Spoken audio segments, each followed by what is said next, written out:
O líder sábio, capítulo 3. O líder sábio tem motivações saudáveis. Os reis detestam a prática da maldade, porque o trono se estabelece pela justiça. Provérbios 16:12. A declaração de Salomão é drástica. Os reis detestam a prática da maldade. Os líderes de hoje podem ser comparados aos reis do passado. Seres humanos como os outros, mas que devido à sua função ficam sempre em evidência, expostos à opinião pública. Eles têm a obrigação de ser exemplo para o povo. Não é correto que uma pessoa seja má, porém no caso de um líder isso é abominável, conforme Salomão. Como vimos no primeiro capítulo, essa palavra originalmente significa repugnante, nojento, detestável. Refere-se às pessoas e objetos que se mostram perigosos, sinistros e repulsivos. Nos tempos de Israel, havia reis com motivações obscuras. Não creio que alguém em sã consciência queira ser considerado perigoso, sinistro ou repulsivo. No entanto, com frequência você encontra líderes que, apesar de especializados em relações humanas, liderança e inteligência emocional, agem de maneira desastrosa. A raiz do problema está no coração. Os impulsos naturais são mais fortes que a razão. Não importa o que os conhecimentos teóricos digam, é o coração que manda. É ele a fonte dos desejos, pensamentos e atos, tanto os bons quanto os maus. Por isso, as Escrituras dizem: de tudo que se deve guardar, guarde bem o seu coração, porque dele procedem as fontes da vida. Provérbios 4:23. Não há como produzir bons frutos se a árvore é má. Motivações. Por que você deseja ser um líder?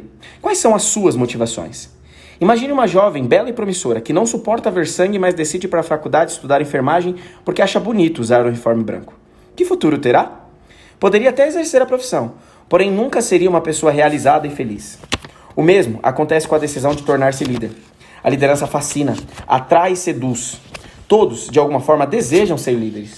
Do contrário, não existiria a intriga política, a inveja e a manipulação nas diferentes áreas da vida.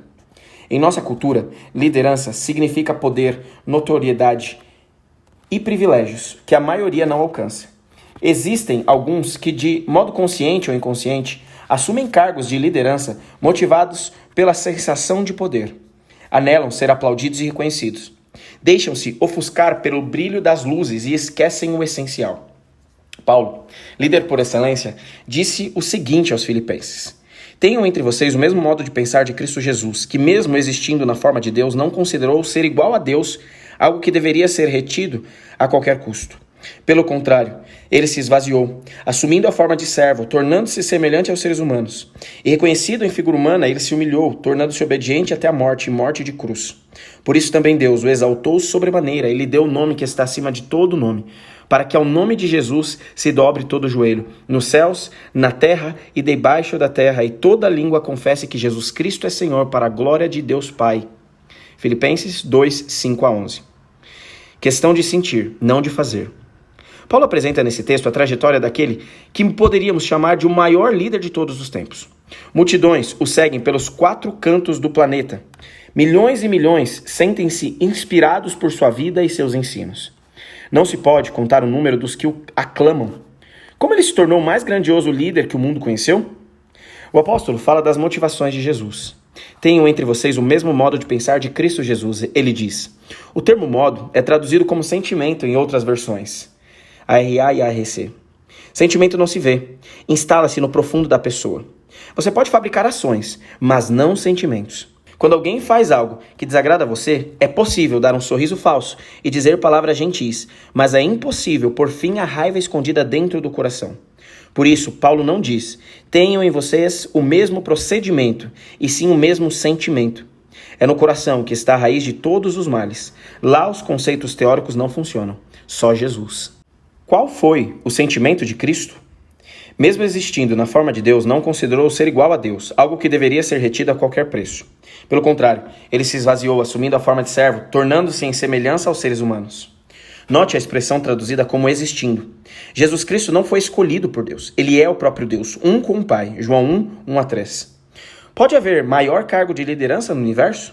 Mesmo assim, ele não julgou como usurpação o ser igual a Deus. O termo grego arpagmon, traduzido nesse texto como considerou, em outras versões bíblicas ocorre com o sentido de apegar-se. Pode ser exemplificado com o que faz um papagaio empoleirado em um galho. Ele se apega, agarra-se, não solta, não quer largar. Há líderes que se agarram a um cargo diretivo, Não abrem mão dele, não soltam, nem querem deixá-lo de modo algum. Com Jesus foi diferente. Ele não se apegou ao fato de ser Deus. Abriu mão, despojou-se. Fez-se servo e veio a este mundo para servir. Sua motivação, ao vir a esta terra, não foi fundar uma religião, nem ser adorado ou aclamado por seus seguidores. Também não foi o desejo de ser admirado e aplaudido pelo universo. Sua motivação foi servir. Os líderes sábios têm como única motivação o serviço. Não buscam outra coisa. Não esperam que alguém lhes lave os pés. Pegam a toalha e a água e lavam os pés de outras pessoas. Os líderes sábios não esperam que as pessoas se sacrifiquem por eles. Entregam-se. Dispõem-se a morrer por seus colaboradores. Vivem o que Jesus ensinou. E quem quiser ser o primeiro entre vocês, que seja servo de vocês. Mateus 20, 27. Esse foi o sentimento de Cristo. Não foi sua fala ou a demonstração. Foi a motivação da vida dele. A razão de sua missão. Ele não buscou o poder, procurou servir. O que é servir? O que motiva o líder sábio é o desejo de servir. Não de ir na frente, nem de comandar, como nós entendemos.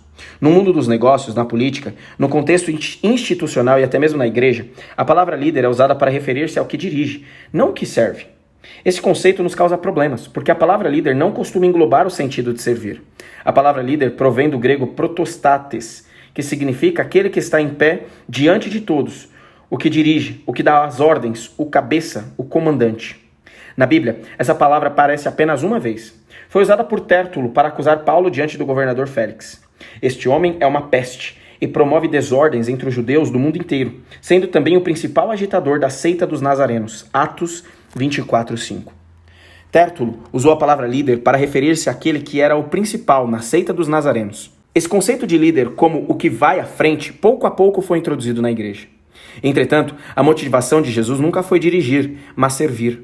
E a palavra servo vem do grego doulos, que literalmente significa escravo. O escravo não tem vontade própria, faz o que o seu senhor lhe ordena. Não se sobressai, dificilmente fica em evidência e só aparece quando seu amo o chama. Esse conceito não guarda qualquer relação com o que nós entendemos por liderança. Creio que em algum momento precisamos parar e reconsiderar. Paulo diz que Jesus Cristo se esvaziou a fim de tornar-se servo. Deixou sua glória, renunciou ao privilégio de ser servido pelos anjos e contemplou a terra cheia de pecadores, caminhando em direção à morte. Sabia que o resgate da humanidade rebelde significaria humilhação e sacrifício. Mesmo assim, deixou tudo e veio para servir as pessoas e morrer por elas. E nós? Do que precisamos nos esvaziar? Do desejo de ser servidos. Do desejo oculto de que alguém estenda o tapete vermelho por onde passarmos. Da expectativa secreta de sermos cumprimentados com admiração ou reverência e de que os outros se antecipem aos nossos desejos. Necessitamos renunciar à vontade de que nossa foto apareça por aí em tudo quanto é lugar, devido à nossa popularidade. Devemos nos esvaziar do desejo de que nosso currículo completo seja lido cada vez que somos apresentados em um evento. A lista é muito longa. De uma coisa tenho certeza. O Espírito de Deus deve realizar uma mudança na fonte de nosso sentimento, pois não basta a aparência de servo, é preciso a prática de servir. No Antigo Testamento, o preço de um servo ou escravo era 360 gramas de prata, Êxodo 21:32, tudo o que ele valia. Jesus se esvaziou do status de rei soberano do universo para valer o preço de um simples servo. Os sacerdotes consideraram que não passava de um escravo, por isso pagaram por ele 30 moedas de prata. Jesus era o Senhor do universo. Bastava um desejo seu e a humanidade inteira pereceria. Contudo, foi levado ao matadouro como um cordeiro e como uma ovelha muda, diante dos seus tosqueadores não reclamou, não exigiu nem pediu nada. Precisamos que esse servo maravilhoso entre em nosso coração e nos motive a seguir seu exemplo. Da mesma forma, devemos almejar que não nos incomode o fato de o nosso nome não ser considerado para ocupar um cargo e que não doa quando depois de 5 anos não formos reeleitos. Precisamos desaparecer na terra, como trigo, para poder renascer e brotar na vida dos homens e das mulheres que ajudamos a formar. Paulo abriu o coração para o servo Jesus. E qual foi o resultado? Assim como seu mestre, ele se esvaziou de tudo que era e tinha. Ele mesmo declara: é verdade que eu também poderia confiar na carne. Se alguém pensa que pode confiar na carne, eu ainda mais. Fui circuncidado ao 8º dia, sou da linhagem de Israel, da tribo de Benjamim, hebreu de hebreus. Quanto à lei, eu era fariseu. Quanto ao zelo, perseguidor da igreja. Quanto à justiça que há na lei, irrepreensível. Mas o que para mim era lucro, isto considerei perda por causa de Cristo. Na verdade, considero tudo como perda, por causa da sublimidade do conhecimento de Cristo Jesus, meu Senhor. Por causa dele, perdi todas as coisas e as considero como lixo para ganhar a Cristo. Filipenses 3, 4 a 8. Essa é a atitude de um servo. segue os passos do Mestre, vive para servir e para enaltecer o nome de Deus. As motivações que tem não são obscuras. Não corre atrás do poder, da admiração nem do reconhecimento dos homens. Trabalha para Deus e faz isso em tempo e fora de tempo, sendo visto ou sem que ninguém o veja. Pouco importa. A motivação do seu coração não é o aplauso humano, e sim a fidelidade a Deus. Não servindo apenas quando estão sendo vigiados, somente para agradar pessoas, mas como servos de Cristo, fazendo de coração a vontade de Deus. Sirvam de boa vontade, como se estivessem trabalhando para o Senhor, e não para pessoas, sabendo que cada um, se fizer alguma coisa boa, receberá isso outra vez do Senhor. Seja servo, quer livre. Efésios 6, 6-8. Jesus foi além do serviço. Jesus foi além. Não apenas serviu, mas morreu servindo. E que morte terrível! A de um delinquente. Naquele tempo, a crucificação era destinada aos párias da sociedade. Jesus a aceitou voluntariamente. E reconhecido em figura humana, ele se humilhou, tornando-se obediente até a morte e morte de cruz. Filipenses 2, 7 e 8. Note as duas ações do servo Jesus. Ele se humilhou e obedeceu. O termo humilhação, do latim humiliatio, é ação e efeito de humilhar-se, de ferir o amor próprio ou a dignidade, de abater o orgulho. Quantos líderes modernos estão dispostos a enfrentar humilhação? Quantos sofrem em silêncio as ofensas dos críticos? Ou será que, em vez disso, estão prontos a se defender com unhas e dentes? Você aceitaria que cuspissem em seu rosto e rissem de você? Outro aspecto da liderança exemplificada por Jesus Cristo é a obediência. A quem? A Deus. De que modo hoje em dia Deus dirige seus servos? Quando Saulo de Tarso se encontrou com Jesus e o reconheceu, a primeira pergunta que fez foi: Senhor, que queres que eu faça? Atos 9, 6. A resposta de Jesus foi esta: mas levante-se e entre na cidade onde lhe dirão o que você deve fazer. Atos 9, 6. E quem foi a pessoa enviada para orientá-lo? Jesus enviou o perplexo judeu à sua igreja, para dela obter um conhecimento de seu dever. Cristo realizou a obra de revelação e convicção. Agora, o arrependido estava em condições de aprender daqueles que Deus comissionou para ensinar sua verdade. Assim, Jesus aprovou a autoridade de sua igreja organizada e colocou Saulo em contato com seus representantes na terra. A luz da celestial iluminação havia impedido Saulo de ver, e Jesus, o grande médico, não o curou imediatamente. Todas as bênçãos fluem de Cristo. Entretanto, ele havia estabelecido uma igreja como sua representante na terra, e a ela pertencia a obra de guiar o arrependido pecador no caminho da vida. Os mesmos homens que Saulo tinha o propósito de destruir deviam ser seus instrutores na religião que ele havia desprezado e perseguido. O resultado do serviço. Qual foi o resultado da vida de serviço de Cristo? Paulo responde: por isso também Deus o exaltou sobremaneira e lhe deu o nome que está acima de todo nome, para que ao nome de Jesus se dobre todo joelho nos céus, na terra e debaixo da terra, e toda língua confesse que Jesus Cristo é Senhor, para a glória de Deus Pai. Filipenses 2, 9-11. Que ironia! Nós, seres humanos, tentamos desesperadamente deixar nosso nome marcado na história. Porém, morremos sem muita dificuldade nem glória. Em contrapartida, Jesus se despojou de tudo e veio a este mundo para servir e morrer. Deus então enalteceu seu nome acima de todo nome. Mais ainda, diante dele se dobra todo joelho nos céus, as criaturas não caídas na terra, os seres humanos, e debaixo da terra as forças demoníacas. Significa que finalmente até os inimigos de Cristo o reconhecerão como Rei dos Reis e Senhor dos Senhores. Uma história de motivações obscuras. Encontramos na Bíblia a história de um homem que exerceu a liderança levado por motivações equivocadas. Seu nome era Joabe, general do exército de Davi. Por contraste, a história de Joabe ensina lições valiosas. A liderança de Joabe se desenvolveu em uma época de crise política em Israel. Depois da morte de Saul, os homens de Judá coroaram Davi como novo rei. Porém, o reino vizinho de Israel não aceitou a decisão de Judá. Abner, que havia sido um homem de confiança de Saul, colocou Isbosete, filho de Saul, como rei de Israel. Então começou a guerra pelo poder. Certo dia, os homens de Davi, tendo Joabe como líder, encontraram-se frente a frente com os homens de Isbosete, sob os comandos de Abner, perto do açude de Gibeão. Travou-se uma batalha. Os homens de Joabe estavam vencendo. Então Abner ordenou a retirada de suas tropas. Ao ver que o exército inimigo retrocedia, o irmão caçula de Joabe, chamado Azael, perseguiu Abner e o alcançou.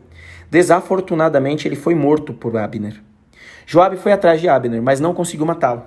Abner lhe propôs um pacto de paz diante de muitas testemunhas. Nesse ponto do relato, começamos a notar o caráter e as motivações questionáveis de Joabe como líder. Ele agia como um político astuto. Saía de situações difíceis sem comprometer a própria imagem. Não seria politicamente correto assassinar um homem que lhe propunha paz diante de tanta gente, certo? No fundo do coração, ele desejava vingar a morte do irmão. Esse era o sentimento que o dominava. Porém, seus princípios de inteligência emocional lhes diziam que deveria aceitar o pacto de paz proposto por Abner. Aos olhos de todos, ele foi nobre e perdoador. Suas ações foram boas, porém o sentimento dele não coincidia com seu modo de agir. Frio e calculista. O tempo passou. Davi teve filhos. Aparentemente, o incidente com Abner havia caído no esquecimento. Joabe continuou avançando na carreira profissional. De um simples capitão, tornou-se um general poderoso, o homem de confiança do rei. Poucos sabiam que ele era um líder movido por motivações erradas. Certa ocasião, enquanto Joabe estava fora, em uma viagem, Abner foi ao encontro de Davi, rei de Judá. Foi recebido com um banquete. Abner então propôs paz ao rei, em nome de Isbosete. Em realidade, Isbosete não passava de um rei de fachada. Quem realmente governava Israel era Abner, outro líder com fome de poder e reconhecimento. Existem líderes assim. Do ponto de vista profissional, parecem irrepreensíveis. O trabalho que fazem é praticamente perfeito, mas o que ninguém sabe é o que se esconde por trás desse profissionalismo eficiente. O relato bíblico diz que Davi aceitou a proposta de Abner. Esse regressou feliz à sua terra. Quando Joabe chegou de viagem e tomou conhecimento do ocorrido, o coração dele se encheu de ódio. Joabe temeu ser considerado um general descartável. Ansiava continuar sendo o centro das atenções, a estrela brilhante, o grande líder. Então foi atrás de Abner e o matou. Havia alimentado o rancor e o desejo de vingança todo esse tempo. Ao ver que Abner estava prestes a fazer as pazes com Davi, Joabe o matou antes que fosse tarde. Não consultou o rei. Fez tudo na surdina, sem que Davi soubesse. Joabe não era o tipo de pessoa que simplesmente obedecia. Era um líder esperto. Fazia apenas o que lhe convinha. Tempos atrás, quando lhe pareceu conveniente, fez fazer um tratado de paz com Abner, ele o fez. Quando convinha obedecer ao rei, ele obedecia. Quando julgou conveniente agir em silêncio, assim ele agiu. O rei Davi, quando recebeu a notícia da morte de Abner, ficou arrasado. No enterro, o rei chorou diante da tumba. Lamentou o que havia sucedido e desaprovou publicamente a atitude insensata de Joabe. No entanto, não fez nada além disso. Em outras circunstâncias, uma desobediência como aquela teria sido punido com a morte. Aparentemente, Joabe não perdeu tempo e foi em busca do rei para lhe dar explicações. Existe explicação para tudo, porém nada justifica um erro cometido intencionalmente. Joabe era bom em dar explicações, em mostrar serviço e utilidade. Finalmente, o rei o perdoou. Complô político. Joabe reaparece no relato algum tempo depois, por ocasião da morte do soldado Urias. Foi com Batseba, mulher do soldado, que o rei cometeu adultério. A morte de Urias foi fruto de um homicídio, embora tecnicamente se diga que ele pereceu nas mãos dos inimigos no campo de batalha. A verdade é que Joabe, de modo premeditado, pôs Urias em uma situação de risco para que viesse a morrer. Nessa ocasião, Joabe se prestou a um trabalho sujo. Afinal, não tinha sido ele perdoado pelo assassinato de Abner? Havia chegado o momento de pagar sua dívida de gratidão ao rei. Ele fez isso sem escrúpulo algum. O lema de Joabe parecia ser: faça o que lhe convém. Por que se importar com questões de consciência? Esse tipo de líder existe ainda hoje. Talvez nunca manche as mãos com sangue, mas para manter um cargo e continuar subindo na carreira, vende a própria consciência. Não é capaz de dizer o que pensa. Limita-se a baixar a cabeça e obedecer. Para líderes assim, a única coisa que importa é se dar bem em todas as circunstâncias. Contudo, a vida somente vale a pena quando você é capaz de se deitar à noite e dormir em paz. Com a consciência tranquila, se você faz algo que sua consciência não aprova apenas porque lhe convém, fica dividido interiormente. Fragmenta-se por dentro, e isso prejudica a sua autoestima. Sente que a sua coluna vertebral se quebra. Um líder assim não é sábio. É possível fazer boas ações por motivos equivocados? Claro que sim. Mesmo de maneira inconsciente. Já dizia o profeta: enganoso é o coração e desesperadamente corrupto. Quem poderá entendê-lo? Jeremias 17:9. Obsessão pelo poder. Certa ocasião, Aminon, filho de Davi, estuprou Tamar, irmã dele e de Absalão. Davi não foi capaz de fazer justiça. Talvez porque ao ver a tragédia da família, ele se lembrava do próprio pecado e se via sem autoridade moral para agir. O tempo passou. Aparentemente, tudo estava esquecido. No entanto, quando teve oportunidade, Absalão matou Aminon como vingança pelo estupro da irmã. Como resultado, teve que fugir. Ficou 3 anos longe de Davi. O rei sofria por causa do filho fugitivo, porém não o perdoava. Um líder não pode ser feliz guardando ressentimento no coração.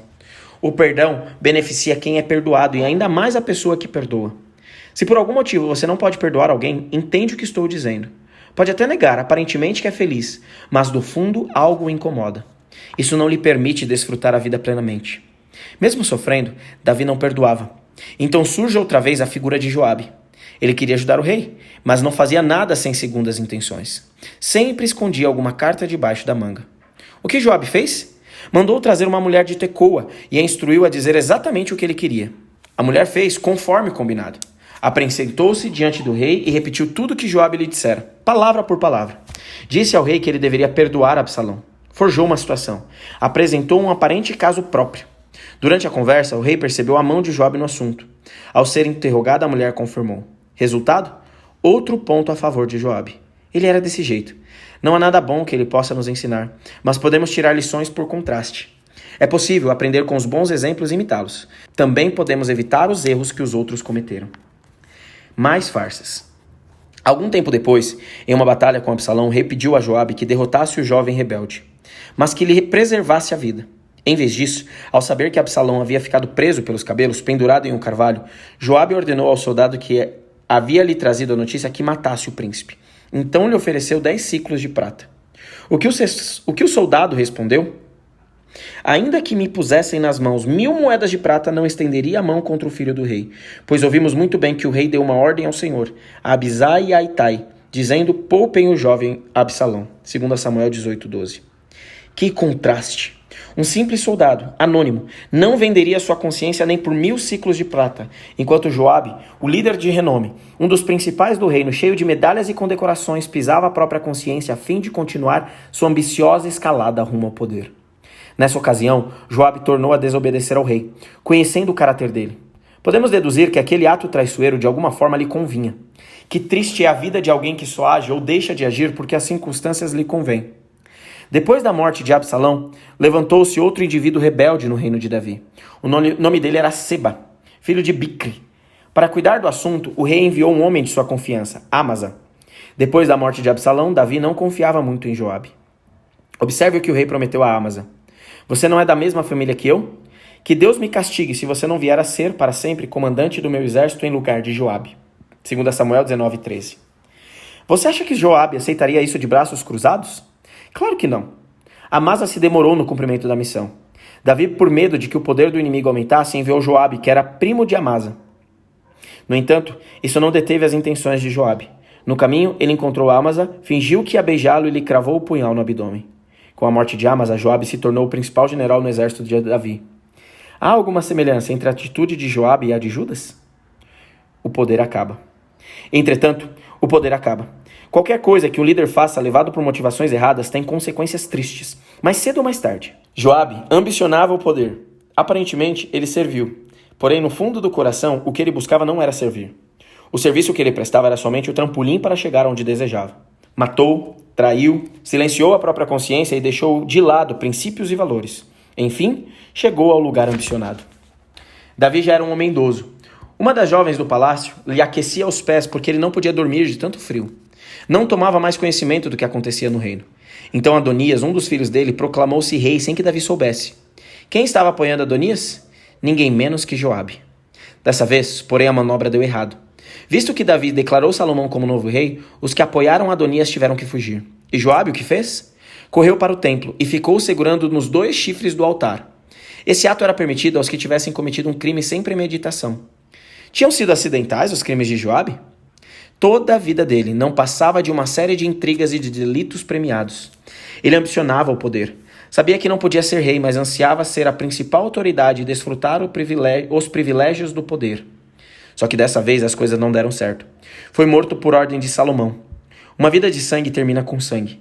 Tudo que o ser humano semeia, colherá. Como a trajetória do Senhor Jesus foi diferente. Ele era o ser mais exaltado do universo. Mesmo assim, despojou-se de sua posição. Veio à terra para servir. E o Pai lhe deu um nome acima de todo nome. Todas as criaturas do universo o reconhecem como soberano rei. Joabe não era nada. Porém, desejava conquistar tudo. Lutou e trabalhou por isso. Trilhou caminhos tortuosos de intriga e traição, mas acabou sem nada. Quais são as suas motivações? O que o faz ambicionar a liderança? A resposta a essas questões será determinante para a sua vida como líder.